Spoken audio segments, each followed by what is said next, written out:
بسم اللہ الرحمن الرحیم۔ سیدنا ابراہیم علیہ السلام اللہ کے جلیل القدر اور مقرب ترین پیغمبروں میں سے ایک ہیں، جنہیں خلیل اللہ یعنی اللہ کے دوست کے خطاب سے نوازا گیا۔ حضرت نوح علیہ السلام کے بعد آپ علیہ السلام وہ پہلے نبی ہیں جنہیں اللہ تعالیٰ نے توحید کی دعوت پھیلانے کے لیے مبعوث فرمایا۔ حضرت ابراہیم علیہ السلام نے ایک راہ مصر، شام، فلسطین سے لے کر عرب کے صحرائی وادیوں تک توحید کی دعوت عام کی۔ پھر اپنے مشن کی تکمیل کے لیے سرزمین عرب میں اپنے بڑے بیٹے حضرت اسماعیل علیہ السلام، شام و فلسطین میں دوسرے بیٹے حضرت اسحاق علیہ السلام، مشرقی اردن میں اپنے بھتیجے حضرت نوح علیہ السلام کو مقرر فرمایا۔ اللہ تعالیٰ نے قرآن کریم میں 69 مقامات پر حضرت ابراہیم علیہ السلام کا ذکر کیا ہے۔ حضرت ابراہیم علیہ السلام کے آباء و اجداد عرب سے ہجرت کر کے بابل میں آباد ہو گئے تھے، وہیں آپ کی ولادت ہوئی۔ آپ کے والد کا نام طارق تھا لیکن آزر کے نام سے مشہور ہوئے۔ حضرت ابراہیم علیہ السلام کی پیدائش کے وقت آزر کی عمر 75 سال تھی۔ حضرت ابراہیم علیہ السلام کے علاوہ آزر کے 2 بیٹے اور تھے، ایک کا نام ناخور اور دوسرے کا ہاران تھا۔ ہاران کا انتقال آزر کی زندگی میں ہی ہو گیا تھا۔ ہاران کا ایک بیٹا تھا جس کا نام لوط تھا۔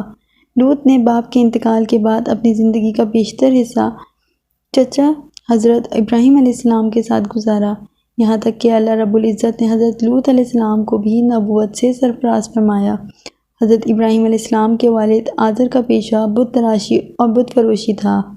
باب الاس کے آس پاس کے علاقوں پر نمرود کی بادشاہی تھی، جو ایک بہت طاقتور، متکبر، جابر اور بت پرست حکمران تھا۔ کہتے ہیں سر پر تاج سب سے پہلے نمرود ہی نے پہنا تھا۔ یہ بزور طاقت رعایا سے پرستش کرواتا تھا۔ ایک مرتبہ اس نے عجیب و غریب خواب دیکھا کہ آسمان پر ایک بڑا روشن اور خوبصورت ستارہ نمودار ہوا، جس کی روشنی اتنی تیز تھی کہ اس نے آسمان پر چمکتے چاند اور لاکھوں ستاروں کی روشنی کو مان کر دیا۔ صبح ہوئی تو نمرود نے شہر کے تمام بڑے کاہنوں اور نجومیوں کو دربار میں طلب کر کے اپنے خواب سنایا اور تعبیر مانگی۔ نجومیوں نے تعبیر بتائی کہ اس شہر میں عنقریب ایک ایسا بچہ پیدا ہونے والا ہے جو عظیم بادشاہ کے زوال کا باعث بنے گا، ہمارے خداؤں کے مقابلے میں ایک خدا اور اس کے دین کا پرچار کرے گا۔ نجومیوں کی اس خبر نے نمرود کو سخت پریشان کر دیا، چنانچہ اس نے فوری حکم جاری کیا جو بھی بچہ پیدا ہو اسے فوری قتل کر دیا جائے۔ بادشاہ کے حکم پر عمل درآمد شروع کر دیا گیا اور بابل کی سرزمین نوزائیدہ بچوں کے خون سے سرخ ہو گئی۔ فرمان کو کچھ ہی وقت گزرا تھا کہ حضرت ابراہیم علیہ السلام کی ولادت کا وقت قریب آیا۔ آزر اور ان کی بیوی کو اپنی اولاد کا خون کسی صورت قبول نہ تھا، لہٰذا دونوں نے اسے چھپا کر پالنے کا فیصلہ کیا اور بچے کی پیدائش سے پہلے ہی بابل کے پہاڑوں کے درمیان ایک غار تلاش کر لیا۔ حضرت ابراہیم علیہ السلام کی والدہ نے اس غار میں بچے کو جنم دیا۔ بچے کو اللہ کے سپرد کر کے گھر واپس آ گئیں۔ والدہ باقاعدگی سے چھپتے چھپاتے غار میں جاتیں اور بچے کو دودھ پلا کر واپس آ جاتیں۔ کچھ ہی عرصے بعد آپ بڑے ہو گئے تو والدین گھر لے آئے۔ حضرت ابراہیم علیہ السلام کو اللہ تعالیٰ نے بچپن ہی سے صراط مستقیم پر رکھا تھا اور اپنا رسول منتخب کر لیا تھا۔ قرآن کریم میں ارشاد باری تعالیٰ ہے، اور ہم نے ابراہیم کو پہلے ہی سے ہدایت دی تھی اور ہم ان کے حال سے واقف تھے۔ سورہ انبیاء آیت نمبر 51۔ حضرت ابراہیم علیہ السلام نے والد کے بت تلاش کیے اور ان کو پوچھتے دیکھا تو ان سے سوال کیا، یہ کیا ہیں؟ والد نے کہا کہ یہ ہمارے خدا ہیں۔ حضرت ابراہیم علیہ السلام نے تعجب سے کہا، یہ کیسے خدا ہیں کہ جن کو آپ پتھر کے ٹکڑوں سے تلاش کر رہے ہیں؟ اللہ تعالیٰ نے حضرت ابراہیم علیہ السلام کو بچپن ہی میں ہدایت اور عقل و سلیم عطا فرمائی تھی۔ وہ جب چھوٹے تھے تو حیران ہو کر سوچتے تھے کہ اپنے ہاتھوں سے تراشتے پتھر کے ٹکڑے ہمارے معبود کیسے ہو سکتے ہیں۔ انہیں اس معبود حقیقی کی تلاش تھی جس نے کل کائنات کو بنایا تھا۔ دن رات اس جستجو اور فکر میں رہتے، پھر باری تعالیٰ نے انہیں کائنات کی کچھ اور چیزوں کا بھی مشاہدہ کروایا۔ قرآن پاک میں ارشاد ہے، اور ہم ابراہیم کو آسمانوں اور زمینوں کے عجائبات دکھانے لگے تاکہ وہ خوب یقین کرنے والوں میں سے ہو جائیں، یعنی جب رات نے ان کو پردہ تاریکی سے ڈھانپ لیا تو آسمان میں ایک ستارہ نظر آیا۔ کہنے لگا یہ میرا پروردگار ہے۔ جب وہ غائب ہو گیا تو کہنے لگے کہ مجھے غائب ہو جانے والے تو پسند نہیں۔ پھر جب چاند کو چمکتے دیکھا تو کہنے لگا یہی میرا پروردگار ہے۔ لیکن جب وہ بھی چھپ گیا تو بول اٹھے اگر میرا پروردگار مجھے سیدھا راستہ نہیں دکھائے گا تو میں ان لوگوں میں سے ہو جاؤں گا جو بھٹک رہے ہیں۔ پھر جب صبح سورج کو دیکھا کہ وہ آسمان پر جگمگا رہا ہے تو کہنے لگے میرا پروردگار یہ ہے، یہ سب سے بڑا ہے۔ مگر جب وہ بھی غروب ہو گیا تو کہنے لگے لوگوں، جن چیزوں کو تم اللہ کے شریک بناتے ہو نہ ان سے بیزار ہو، یہ ڈوبنے اور غائب ہونے والے میرے رب نہیں ہو سکتے۔ وہ کوئی اور ہستی ہے جس نے ان سب کو پیدا کیا ہے، جو کل کائنات کا مالک و خالق ہے۔ میں نے سب سے یکسو ہو کر اپنی ذات کو اس کی طرف متوجہ کر لیا جس نے آسمانوں اور زمینوں کو پیدا کیا ہے، اور میں مشرکوں میں سے نہیں ہوں۔ سورہ انعام آیت نمبر 75 تا 79۔ خلط نبوت سے سرفراز ہونے کے بعد حضرت ابراہیم علیہ السلام نے سب سے پہلے اپنے والد کو توحید کی دعوت دی۔ اس سلسلے میں ان کا اپنے والد سے کیا مناظرہ ہوا، اسے قرآن پاک کی صورت میں یوں بیان کیا گیا ہے۔ اور جب ابراہیم نے اپنے والد سے کہا کہ ابا ایسی چیزوں کو کیوں پوچھتے ہو جو سن سکتے ہیں اور نہ ہی کچھ دیکھ سکتے ہیں اور نہ ہی آپ کے کچھ کام آ سکتے ہیں، ابا مجھے ایسا علم ملا ہے جو آپ کو نہیں ملا، تو آپ میرے ساتھ ہو جائیں، میں آپ کو سیدھی راہ پر چلا دوں گا۔ اے میرے ابا شیطان کی پوجا نہ کیجیے، بے شک شیطان اللہ تعالیٰ کا نافرمان ہے۔ ابا مجھے ڈر لگتا ہے کہ آپ کو اللہ کا عذاب نہ آ پکڑے تو آپ شیطان کے ساتھ ہی ہو جائیں گے۔ سورہ مریم آیت نمبر 42 تا 45۔ حضرت ابراہیم علیہ السلام نے ادب و احترام کے تقاضوں کو پوری طرح ملحوظ خاطر رکھتے ہوئے نہایت محبت اور پیار سے باپ کو توحید کے بارے میں آگاہ فرمایا، لیکن مشرک باپ نے اس نرمی اور پیار کے جواب میں نہایت سختی سے بیٹے سے کہا تو اگر میرے معبودوں کی خلافت کرنے سے باز نہ آیا تو یاد رکھ میں تجھ سے بہت سختی سے پیش آؤں گا۔ قرآن کریم ہے۔ آزر نے کہا اے ابراہیم کیا تو میرے معبودوں سے برگزشتہ ہے؟ اگر تو باز نہ آیا تو میں تجھے سنسار کر دوں گا اور تو ہمیشہ کے لیے مجھ سے دور ہو جا۔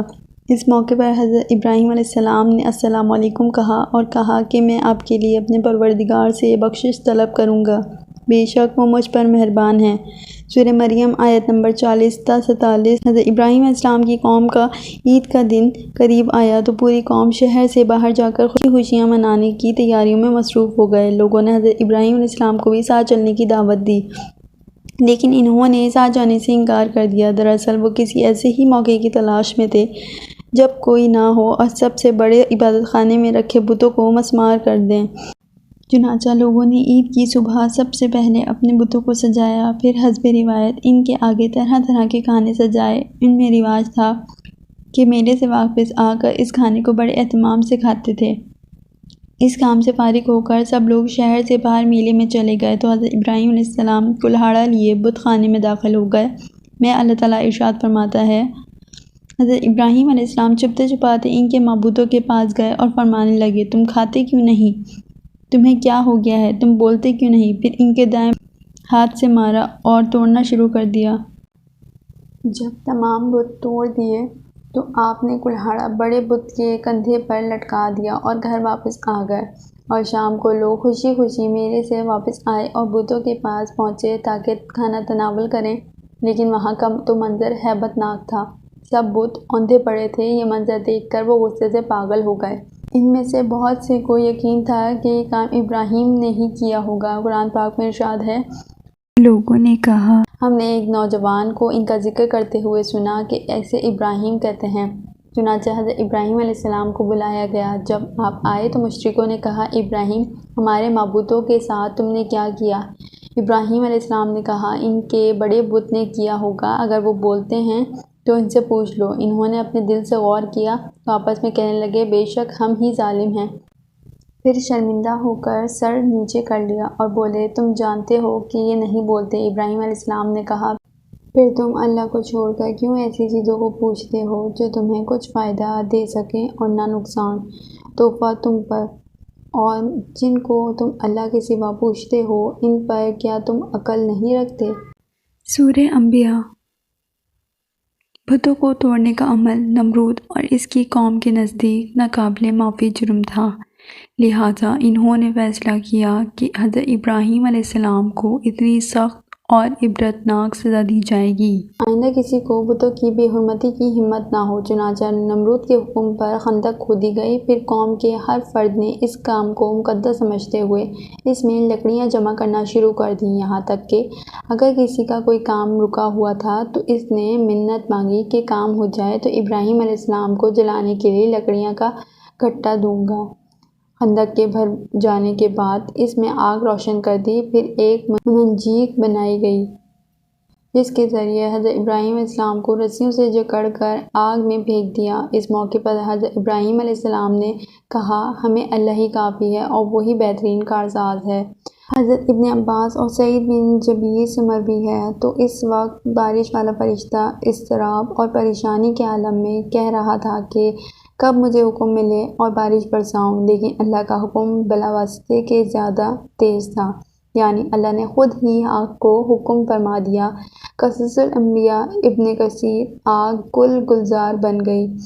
قرآن شریف میں ارشاد باری تعالیٰ ہے، ہم نے کہا اے آگ ابراہیم پر ٹھنڈی اور سلامتی والی بن جا۔ سورہ انبیاء آیت نمبر 69۔ مروی ہے کہ حضرت جبرائیل علیہ السلام حضرت ابراہیم علیہ السلام کے ساتھ تھے۔ آپ کے جبین الاطہر پیشانی سے پسینہ پوچھ رہے تھے اور اس پسینے کے علاوہ انہیں اور کوئی تکلیف نہیں پہنچی۔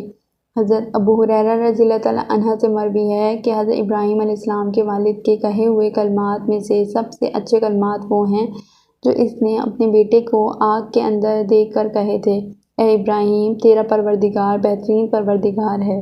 حضرت ابراہیم علیہ السلام اس آگ میں 40 یا 50 دن ٹھہرے اور انہوں نے فرمایا، میں نے ان دنوں سے اچھی زندگی نہیں گزاری اور میری تمنا رہی کہ میری پوری زندگی اسی کی طرح ہو جائے۔